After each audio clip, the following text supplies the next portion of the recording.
holiday ngayon dito sa Czech Republic. Walang pasok si Hana, walang pasok si Sofia.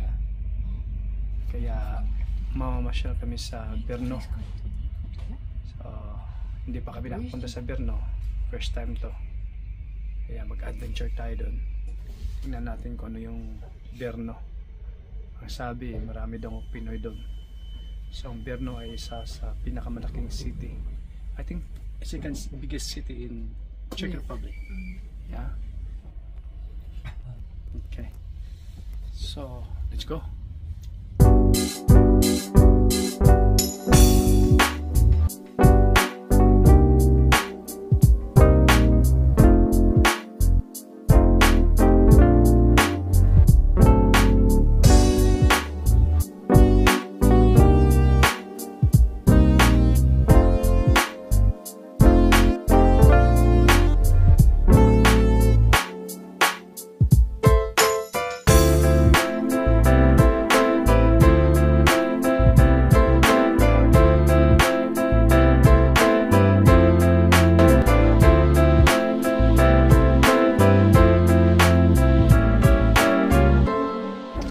First destination in Brno is Cathedral of St. Peter and St. Paul.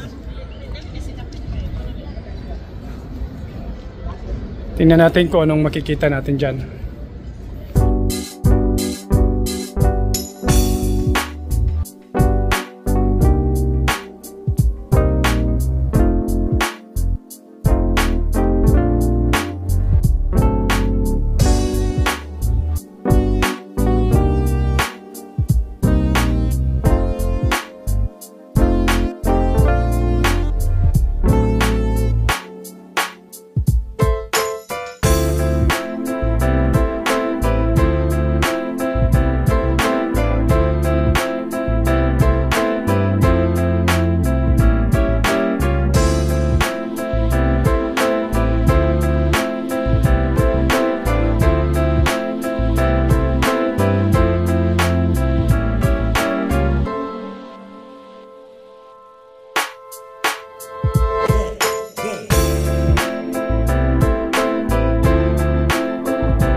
Punta kami ng tower para talagang makita natin yung buong city.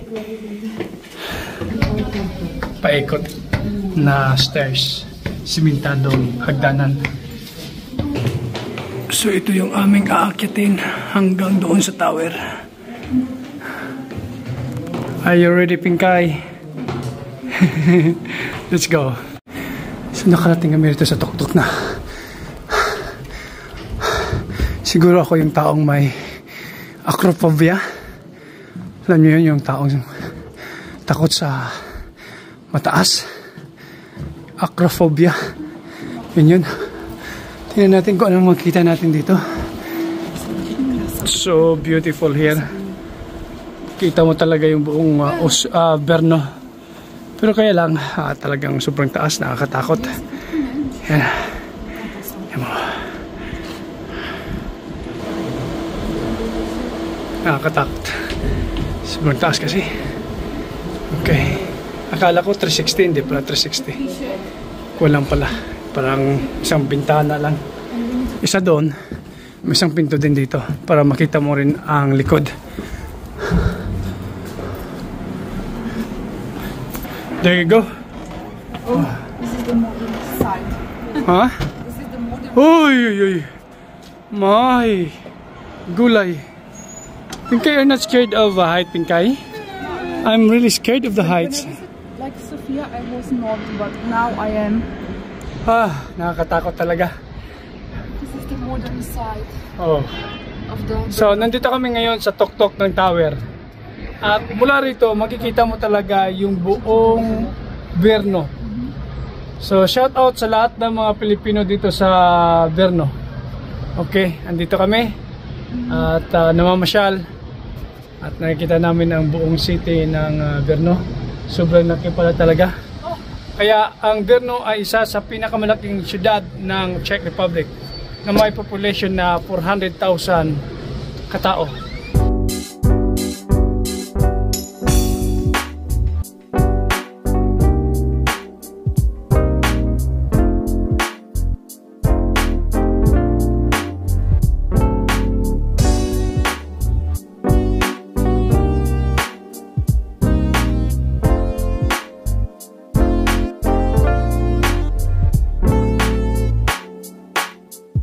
Be careful, Pinkay, hold the handrails, Pinkay. Sobrang taas talaga. Si Sofia, hindi siya natatakot sa taas. Ako na nanginginig yung tuhod ko. Oh. Pinatunog nilang kanilang kalimbang. Woo! Yan. Ay, ay, ay. Pinkay, hold the handrails. Nanginginig yung tuhod ko.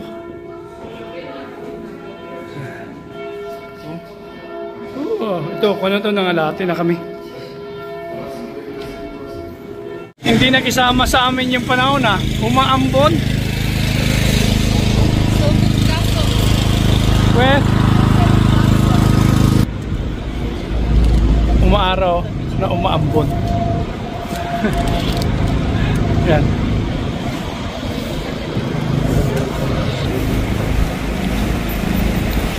At the moment we are heading to a church where is underground and there is a...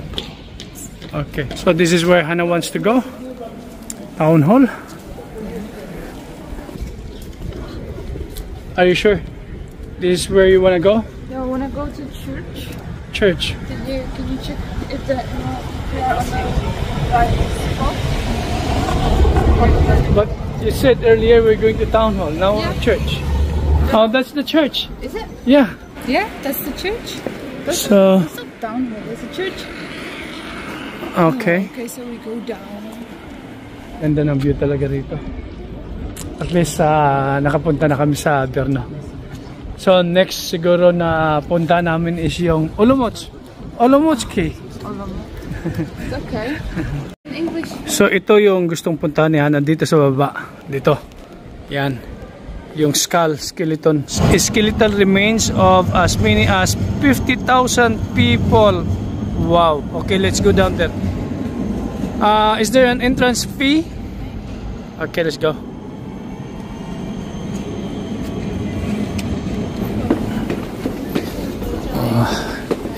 Entrance fee. Pag nagtutur ka talaga, entrance fee yung mga dapat mong paghandaan. Yan. This is real bones. Ito ng dalawang yan na nahukay nila. It's amazing. This is all real bones. All real. Totoong bones po to. This one was Talagang final up nila, oh. Wow.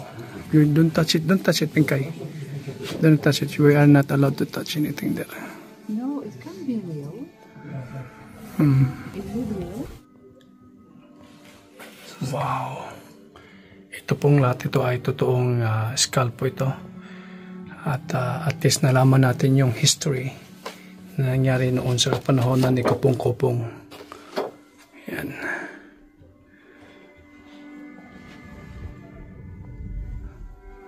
Para siyang ito, underground to. Sa underground ng church. So parang cave siya.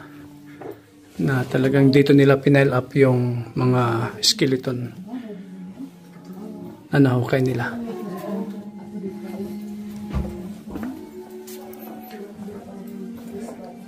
Okay. Ito maganda for educational purposes. Dalhin yung mga estudyante rito. At para malaman din nila yung history. Kung ano yung mga nangyari noon sa panahon na ni Kupong-Kupong. Ito pala talagang in-exhume nila yung bones. Talagang graveyard, darling. The church and the graveyards were together, and then the old bones, they exhume it, they dig it up, Yeah. and put in here. Yeah, and put it here. Yeah, because Yeah. it was due to hygiene. It says there that it was not enough space for the city, so they removed the bones. Okay. Yeah. Sightseeing na rin natin to. Talagang ang ganda ng pagka-pile up nila. Oh. Maliit na mga buto ng mga tuhod.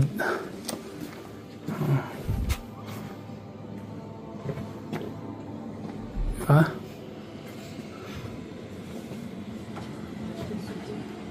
Yan.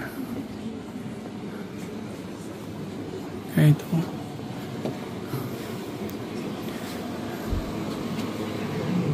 So at least nasaksihan natin kung ano talaga ang ginawa nila after nila inexhume yung mga buto. Ito, totoo.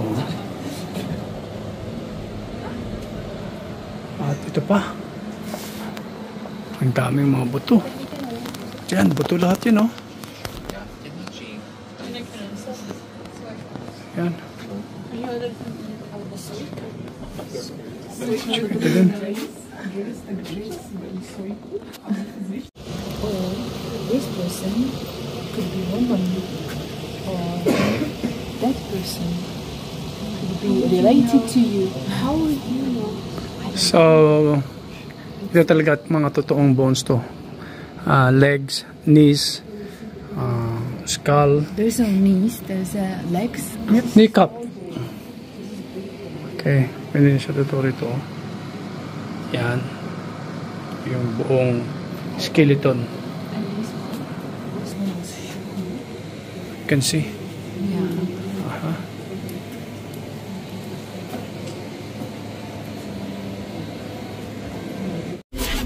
Done. Yeah. Yan talaga ang main na pinuntahan namin dito. Yung makita itong mga kalansay, yung mga inexhume, yung mga hinukay na mga buto-buto ng tao. So, maganda ang pagka-pile up nila. At for Sofia, it's educational purposes.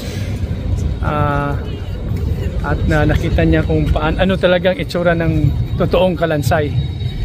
Right, okay? You see the real skeleton? Yeah. At least nakapag-ikot-ikot dito sa Berno talaga. Dito talaga sa town center ng Berno. Maganda yung tourist spot dito sa Berno kasi magkadikit-dikit lang. So pwede lang talagang lakarin lahat. Mula doon sa St. James Cathedral papunta rito sa may yung underground skull and town hall. Yan. Okay.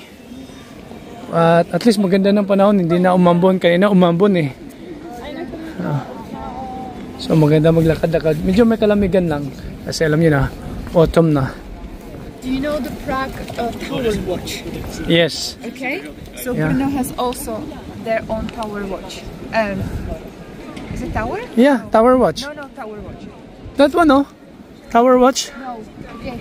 Brno has her own clock watch. Yeah, that one, no? Clock watch, oh. No. I mean, hold on. So what is that, darling? Astronomical clock. Astronomical clock of Brno. So in the video you can compare the astronomical clock of Prague and Brno. So that's what you're looking for, darling. The old town hall. So Pinkay, what can you say about our tour for today? Yeah, it's okay. It looks like you're bored. Yeah, because like you can already expect it. Huh? You already expect it. You know what's coming. Oh wow. Because they all cathedrals look the same. Everything looks the same, so it's not really interesting for me.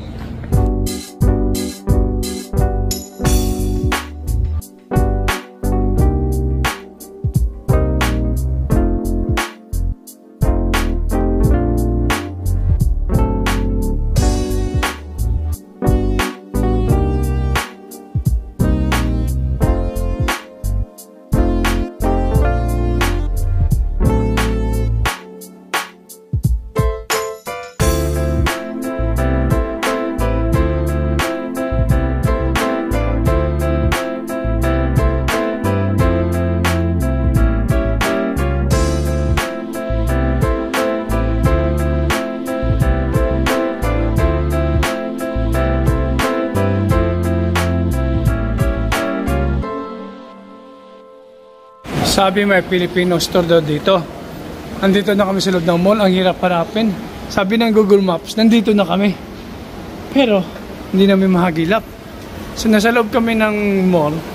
Baka mamaya yung store nasa loob pala ng mall. Well, Manila. Oh, Manila Store. Yan, Manila Store. Ito na. Sa third floor pala. Sa loob ng mall. So, tingnan natin. Okay. So, dito kami sa Manila Store. So, mamimili kami rito ng banana ketchup. Oh, daling. You have banana ketchup. And favorite skyflakes of Sophia. Pinapicture ko kayo mamaya kasi nag-post ako dun yung mga pumupunta dito. Oh, sige. Oo. Tapos napakita ko din sa asawa kasi dati. Pinay bang mister mo? Check ako. Check din. So, may mga bagoong din, oh. Oil, like a massage oil, no? Massage oil. PM pa nga sa'yo dati nakaalala ko yun. Kompleto pala rito. Jollibee? Philippine style spaghetti. Yeah, Jollibee. So, baka mag-Bicol Express ako. Yan. In plastic or you have? So, mamimili pa tayo rito kung anong mga gusto ko nila hana rito. Magandang bilhin. Okay. Dato puti. Marami pa pala, oh. Dai, boy bawang as well. You wanna boy bawang? Oh, you can take it if you want. So, namili na kami ng aming papakin dito sa Manila Store. So, dito pala sa third floor makikita ang Manila Store. Okay, itong Manila Store ay makikita sa harapan ng train station ng Berno. Tapos, sa loob ng mall, third floor. Okay? Hindi sa labas, ha? Sa loob ng mall, sa third floor. Okay. So, kasi nahirapan akong hanapin siya. Hindi ko alam na sa loob pala ng mall, third floor. So, paikot-ikot ako dun sa baba kanina. So, hanggang nagtanong kami na third floor pala sa loob ng mall. Okay, so, kain muna kami. At least, mayroon na kaming nabiling Filipino product. Hindi ko alam kung ano itong kinakain nila. Lunch nyo na to. Is this your lunch already? Yeah? Oh. What can you say, Pinkay? Very nice. Why? What's it inside? It's just like jam. It's normal. It's normal. Like it's like. Meron to snack ko na. Hmm?